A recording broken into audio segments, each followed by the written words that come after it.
Hi. I'd like to start talking about the relationship between your biography and the larger cultural narrative of the Dharma in the West. Hmm. Because your story starts with formal training in Zen, and then as your practice goes through years of being co-abbot at the San Francisco Zen Center, it also starts to spread out into the intersection of Buddhism and Judaism, Christianity, technology, living in the Bay Area, and so on. And I think, on the one hand, while that's a fascinating biography, it also seems to be the cultural story about the Dharma, growing roots into Western soil, which is that the delivery system of the Dharma now is so diverse. It's not just people in robes or wearing the Buddha's cloth, teaching in front of a room who are nodding or bowing, doing formal practice, but it's really being delivered through hospitals and the education system and now mainstream media. And I was wondering if you could just speak to what you see happening in this sort of new delivery system. Mm. Yeah, well, it is an unprecedented time. The idea, it's interesting to me that all the Buddhisms that we have inherited from Asia are all teachings and systems of practice rooted in feudalistic social systems. Mm-hmm. So that's got to influence, right, the Mm-hmm. teachings and the way they're delivered. But our system is anything but a feudalistic system. So the transmission of not only something that comes from such a time frame, but also across languages and cultures that are so different,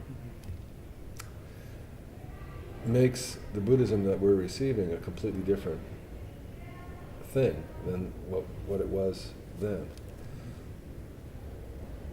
And I think that the teachings themselves have a kind of restless seeking for a place in a society. Mm-hmm. And so they're going in every which way. We're all, like you say, you pointed out about my own biography, nobody's life is just their life, right? Everybody's life is just an expression of place and time that we're living in. Mm-hmm. So, Buddhism, like water, flowing downstream, is finding every little rivulet and crack that it can flow into, and just going there naturally, without anybody figuring it out in advance. So it's going all over the place, and it's very interesting. And I'm interested in a lot of things, and so I've just responded to whatever was in the vicinity, and these things all took place, and Dharma is going that way. And we also need a new postmodern sense of religious practice. Mm-hmm. So many people have been wounded by religion and are allergic to religion in various ways for various reasons that they just are not able to take on anything that looks like, a religious trapping. Mm-hmm.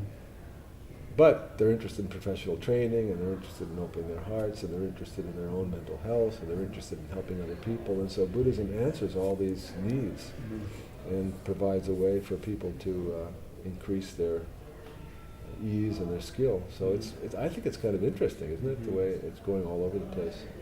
And we were talking the other day about my article some years ago in one of the Buddhist magazines about Plan B. Right. And that these things are not mutually exclusive. The Buddhism as mindfulness or Buddhism as professional training, and this is not exclusive from more conventional forms of Buddhism. In fact, they need each other. Mm-hmm. I think they need each other, and they support each other. Mm-hmm. So that was my article about Plan B. Plan A is regular Buddhism. Plan B is everything else, and we need to do it all. Mm-hmm. Mm-hmm. It's a very interesting and creative moment in our culture and in the history of Buddhism. Nowadays, as mindfulness becomes more and more popular, of course, last month it was on the cover of Time magazine, and it seems like that's just the beginning. Yeah. It might even surpass yoga in its popularity because of its acceptance in academia and in medicine. Sometimes when I hear people defining mindfulness as paying attention without judgment. There seems to be an association with mindfulness as strictly a practice of giving your attention to something. Mm-hmm. And when I look at people who've been practicing a long time, or I also look in my own life, the way I understand mindfulness is more as the opening in my own heart to generosity, Mm-hmm. to forgiveness, Mm-hmm. to the feeling of being connected to something greater than just my little narrative and my own suffering. Yeah. And so, to me, I think of mindfulness as a religious experience. Mm-hmm. And I worry sometimes that because we're measuring meditators in fMRI machines all the time now, that we're reducing mindfulness to meaning just being able to pay attention to something. Mm-hmm. And I wonder if this is something that you've thought about or something you've noticed, Mm-hmm. because, again, of this plan A and plan B, one foot in the door of traditional practice and one in Mm-hmm. secular Mm-hmm. society. Mm-hmm. Well, yes, it's an important and interesting issue to think about. I remember years ago when I was living in the temple, this amazing character showed up, Raphael Paparinov. That's how I would say it. Yeah. He was a very proud Bulgarian guy. Uh-huh. And so he was an older guy, right? He had lived through World War II as a young man. Yeah. And he showed up at Green Gulch because he was a lifelong meditator. How did he become a lifelong meditator? Bulgaria, in the beginning of World War II, was on the Nazi side. And he was in the King's Guards or something like that. He was an elite soldier. So the Nazis, who were, of course, aligned with the Japanese, trained their elite troops in Zen meditation Mm-hmm. so that they could be more adept Mm-hmm. at fighting and killing without fear, Mm-hmm. just like Zen was used in the samurai times. Right. With and kamikaze pilots. and so Kamikaze on. pilots. Yeah. So this tells you that yes, meditation practice can be used for to make people better at Mm-hmm. things that they shouldn't be doing in the first place. Mm-hmm. So it is a reasonable thing to be worried about. And the meditation in and of itself, just by itself, is not any guarantee of goodness and kindness and mercy in this world. So it's a reasonable thing to worry about. However, so meditation, mindfulness, taught with some guidance and some teaching and inspired in a certain direction, will lead, I think, naturally with that kind of guidance, Mm-hmm. just as you described, toward, first of all, just paying attention, but the just paying attention with the right direction will lead you to opening the heart. Mm-hmm. Opening the heart will lead you to compassionate and ethical conduct. You won't be able to feel comfortable and happy doing rotten things that hurt other people Mm-hmm. if you go down that path. Yeah. So I'm actually pretty confident myself so far in the essential goodness and intelligence of the programs that I'm aware of so far out there for mindfulness. Now, I know a lot of people who teach mindfulness in corporate settings, in health settings, and pretty much all the people that I know that are doing that Mm-hmm. are doing it with a sense of this kind of guidance that I'm talking about. Mm-hmm. And so, but at the beginning is just pay attention, just get more effective at what you're doing. Mm-hmm. Just be able to be more effective not only in your work life, but also in your personal life, so you can have better relationships and Yeah. do better at work. That's the beginning, because that's how you introduce people Yeah. to the practice. That's Yeah. how you get them to pay attention to it and motivate them to do it. Mhm. But then going down that road a certain amount, you begin to guide people to notice what you will notice spontaneously if you're actually aware. Mhm. You will notice Mhm. that it's painful to hurt other people, Yeah. that it's painful to do unethical things, and then the mindfulness will inevitably lead you to what in effect is a religious or a spiritual path, regardless of whether it's Buddhist or in any kind of context of an organized religion. Mhm. So when I say guidance, it's as if I guess what I should say more precisely is that real mindfulness will get you there, to this point, this ethical, compassionate point. Mm-hmm. Mindfulness that is geared toward a certain kind of performance Mm-hmm. and intentionally avoids Mm-hmm. the ethical and compassionate side can lead down some bad pathways, like Raphael Paparinov, although he wasn't a bad guy. I mean, he later changed. Yeah. So it does make a difference how we, and there is the possibility that mindfulness can be used for making you more effective at being a rotten person doing bad things. So that's something to pay attention to. But right now, all mindfulness movements and all the research, even, I mean, don't tell anybody in the scientific community, but the truth is that all the researchers are Buddhist practitioners and are motivated by their Buddhist practice to do the research that they're doing. That's why they're doing it. They're doing it explicitly to make a case for meditation in the culture. And now, down at Stanford, there's the Compassion Project.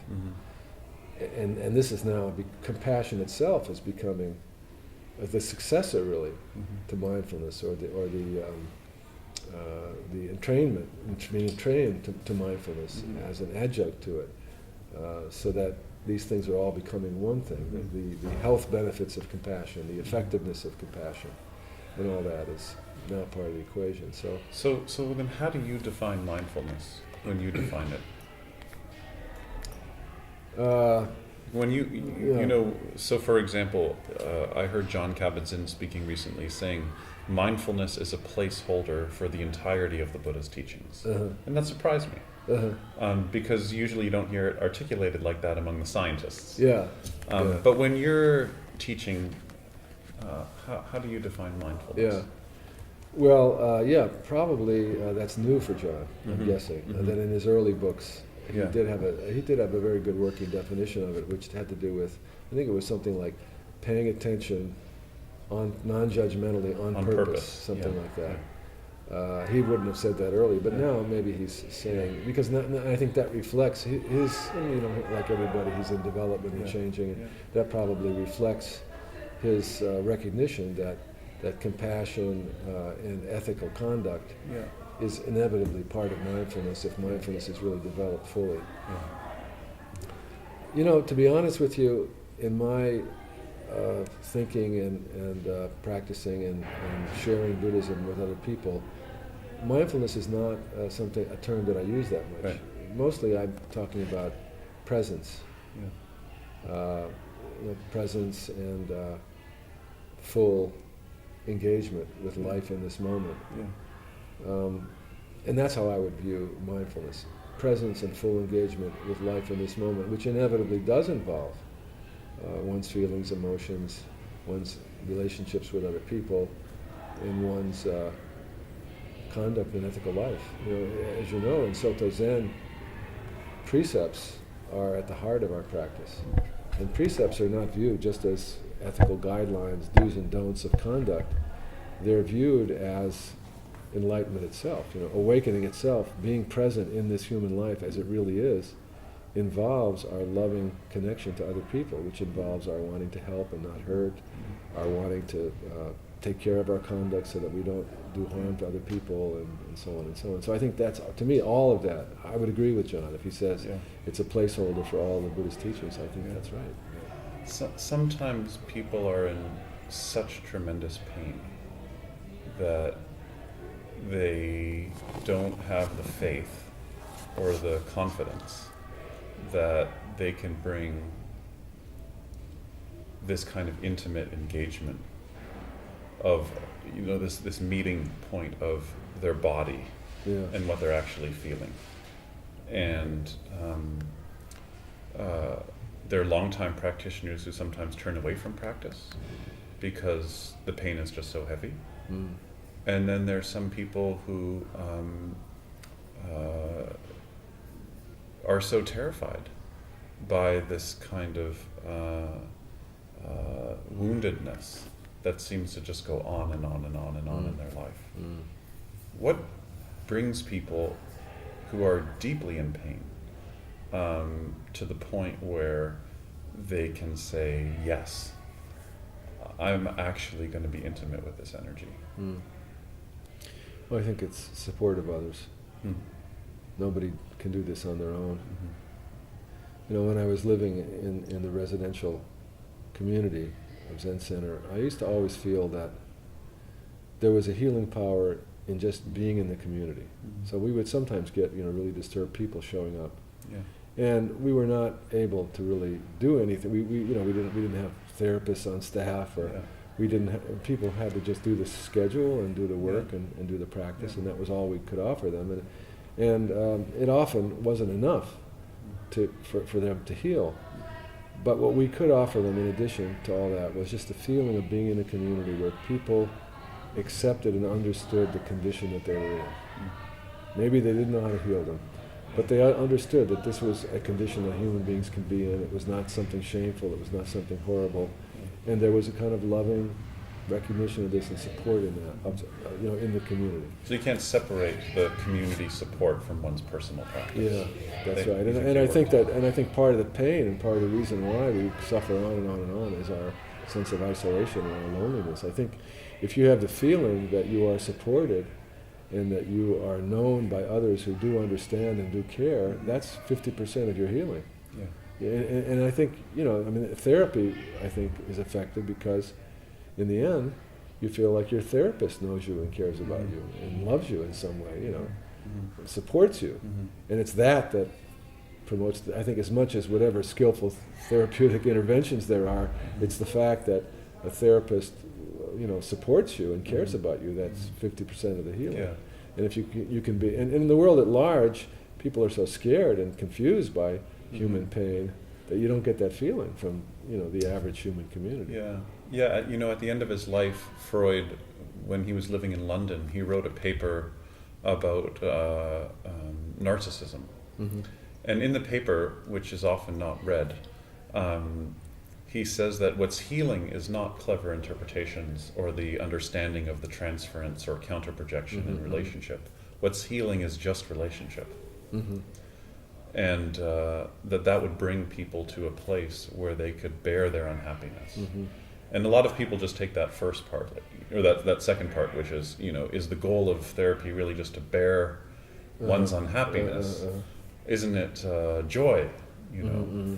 But actually, the more that I practice, the more I really see these two things connected. Yeah. The ability to be open to relationship and how it unfolds and allowing it to hold you. Mm-hmm. Relationship to anything that goes on for a number of years. Mm-hmm. And also the ability to really be in one's unhappiness. Mm-hmm. Yeah, well,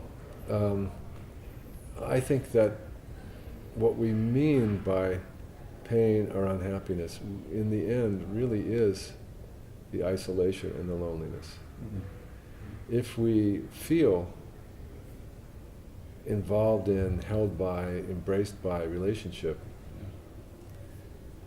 then in bearing our unhappiness, we can have some happiness. Mm-hmm. You know what I mean? So it's exactly our not wanting to face our unhappiness and our feeling isolated in it that is the actual unhappiness. Yeah. Because it's normal to be unhappy. Mm-hmm.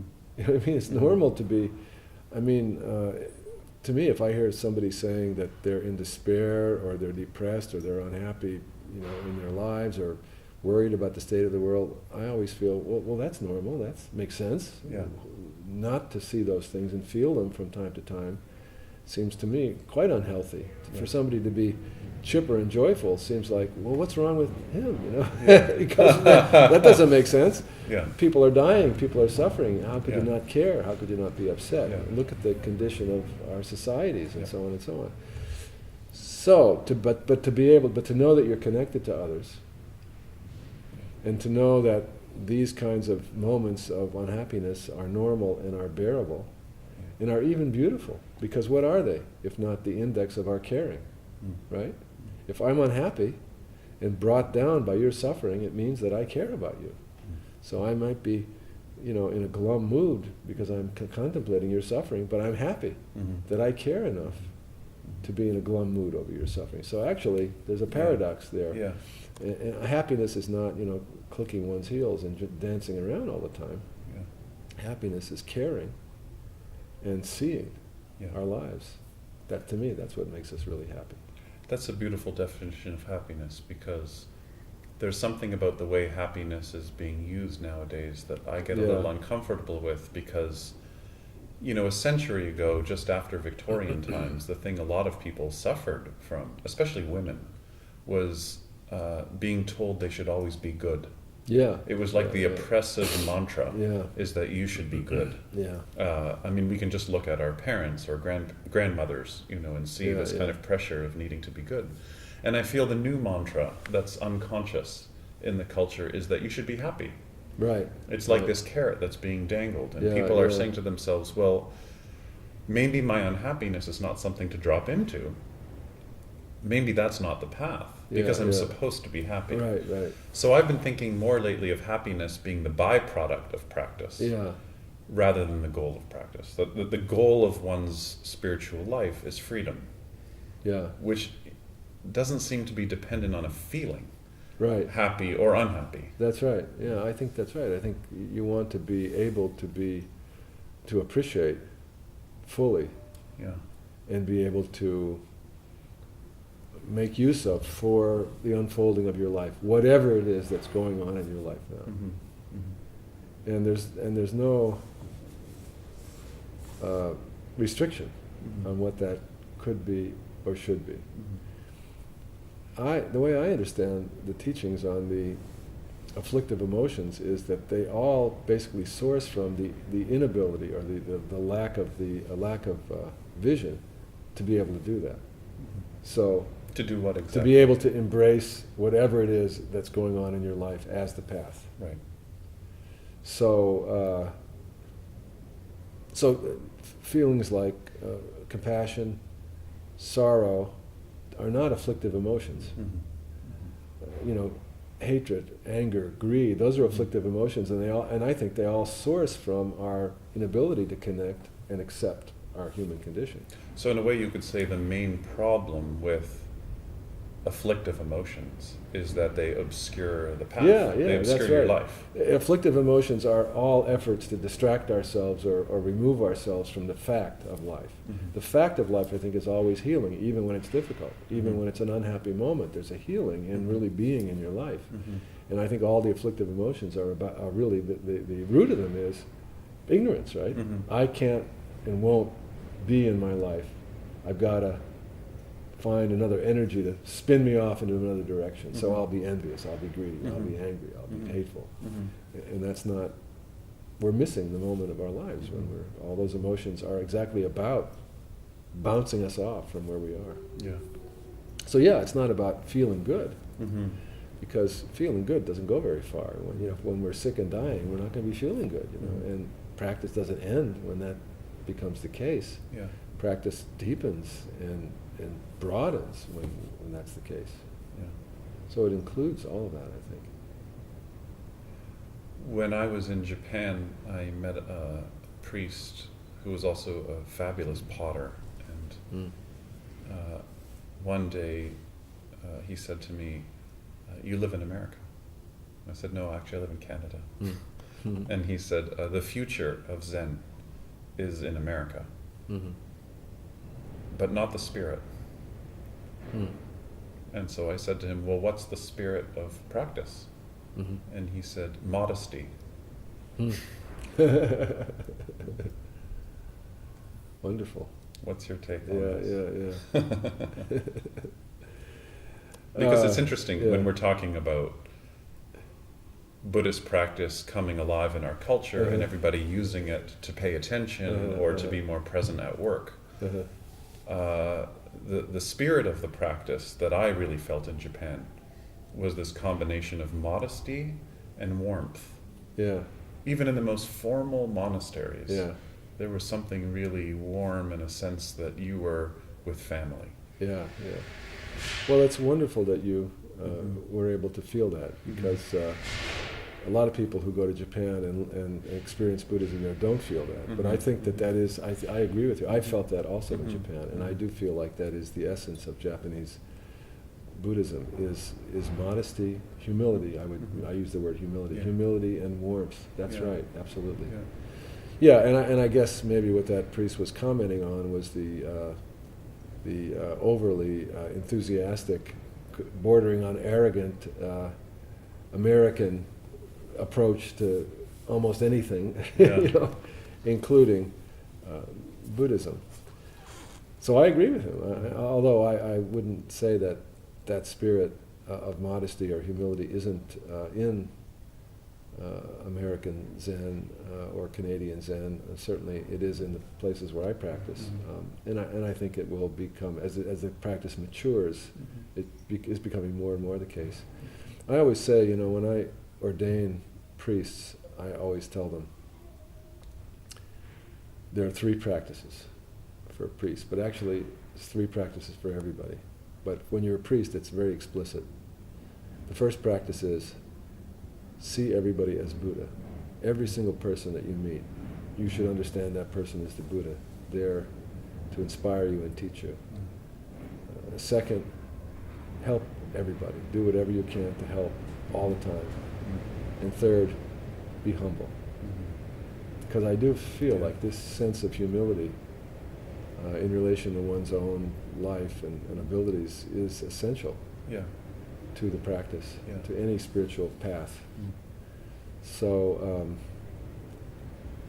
I agree with this priest. Suzuki Roshi, our founder of our temples in San Francisco, he always had the dream that eventually the spirit that he was trying to share in America would go back to Japan. So he thought that bringing Buddhism to America was the best thing that he could do for Japanese culture and Japanese Buddhism, because he felt like it would only come around when it came from somewhere else back to Japan, because the Buddhist genes or something. Right. Because the Buddhist establishment there is so fixed. You know what I mean? It's hard to, in and of itself, it's hard to move it. But when influences come from outside, they have a freedom of movement. Like when I go to Japan, I can really be myself. I don't have to be part of their mindset. So that's a beautiful. That's a very wise feeling.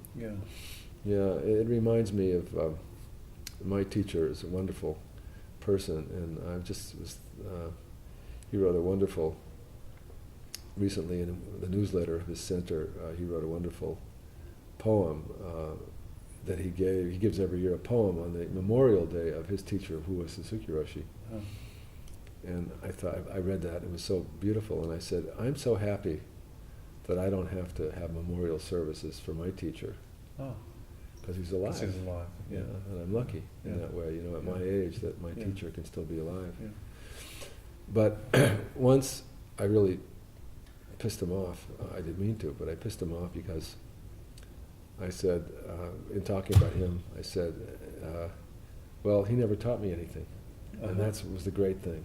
He never taught me anything. That was the best thing. He didn't like that, So years later, he always remembered that I said that, and years later, he, one time, you write calligraphy on the back of a rakusu, and he wrote on the back of a rakusu, I have nothing to give you but my Zen spirit. And I thought that was a beautiful thing. It's beautiful. And so this spirit that you're talking about of Zen, the spirit of presence and modesty and caring, and especially just keep going. Not expecting too much from the practice, but just keep going forever and ever. That spirit is a tremendous spirit, and I really value it. And I think the implication of what you quote is that a lot of American Buddhism looks like it's trying to make improvements. The newer, the better. Mindfulness will make it all better, and Zen will make this and that happen. And I think that's not really quite right. But we'll get there eventually. Yeah, that touches on the last thing I wanted to talk Mhm. about, which is when I was a younger man, my interest was in Vipassana practice, Mhm. doing long periods of sitting and really looking at traditional maps Mhm. where I could access states of concentration where there wasn't much happening. Mhm. First noticing the arising of something, then the passing away, but then the Mhm. passing away of everything. Mhm. And really going deep into those states of really experiencing everything as fleeting Mhm. and not having a big charge around it. It Mhm. wasn't dramatic. Mhm. And now, 10 or 15 years later, I have 2 kids and I have a pretty large community. And my interest just isn't there anymore. Mhm. And not only is it not there anymore, I see it as a young man's story. Mhm. And I'm really touched by the spirit of practice where relationship is the core of practice. Mhm. And I feel like, in fact, what's really needed now in our time is intimacy as the core practice. Mhm. Whether that intimacy is happening with your own heart, or it's happening with your baby, or Mhm. your teenager, Mhm. or people you don't get along with. It seems like your teaching revolves completely around this point, Mhm. which is that yes, there are maps, yes, there are states of concentration, but the heart of the practice seems to be this message of engaged with every single moment. Mhm. And in my own life, that's much harder. Yeah, yeah, it's true. Yeah, no, that's right. And I think that that is ultimately the practice. And in Zen, with Zen's view of Buddhism, it really does emphasize that, just as you say. But I also, as a young man, spent a lot of time on the cushion and a lot of intense time. So there certainly is a need for that and a place for that. I mean, that gave me some stability. Well, exactly. That, I mean, and a grounding, and a exactly. foundation. So I think that we may find as we go along here that the majority of Buddhist practitioners in our culture who will benefit enormously from the practice and whose lives will be transformed by it will not do that kind of intense practice that you and I did when we were young. But that intense practice will continue to be done by a minority of people, and it will be an essential thing that minority of people do that practice to keep that foundation firm and alive. Because I think the Buddhist practice that the rest of us do, does depend on that. Yeah. And I remember there's one famous teacher, Bankai, who taught in Japan, and he, I forget what century he was in, maybe the 18th century. He would say, I remember being really impressed by this. He would say, you guys don't have to do all this hard stuff. I sat till I had calluses on my butt, but you don't have to do that because I did it. So now you don't have to do it. Yeah. So I think that's right. I think not everybody has to do it, and we can get the benefit of the people who have done it. Yeah. Whether we get it directly from them, like you, having done that, now directly can communicate with other people, or whether we get it indirectly through just the mass of the tradition itself. But someone needs to continue to do that. We can't, because I think if we lost that altogether, no one ever did that kind of practice, and we lost track of it, we would lose the basic moorings of Buddha Dharma. But as long as someone's doing it, as long as it's offered, and as long as there are those who will maintain it, the vast majority of people, I think, can practice in ways that are more doable for most people. Probably you, as a young man, were a lunatic like me, who would stop at nothing in order to do this. Yeah. And that's not everybody. It's not possible for everybody, and not everybody has that spirit and that need. Yeah. So, but it's good that you did it. Yeah, It's well, good that I did it. my life was, in a way, I said at the time that I just wanted to be free. And that if this practice really promised enlightenment, I wanted that. Yeah, right. In retrospect, I also see the inability to really be related. Yeah, right. Yeah, right. We were, those of us who had that mania had issues going on we didn't even know we had. Yeah. Right. Yeah. Right. But listen, this is old Uncle Buddha manipulating us to get us to do what needs to be done. Yeah. And so we can't complain. Yeah. Right. Yeah. Thank you very much. Thank you. Thank you.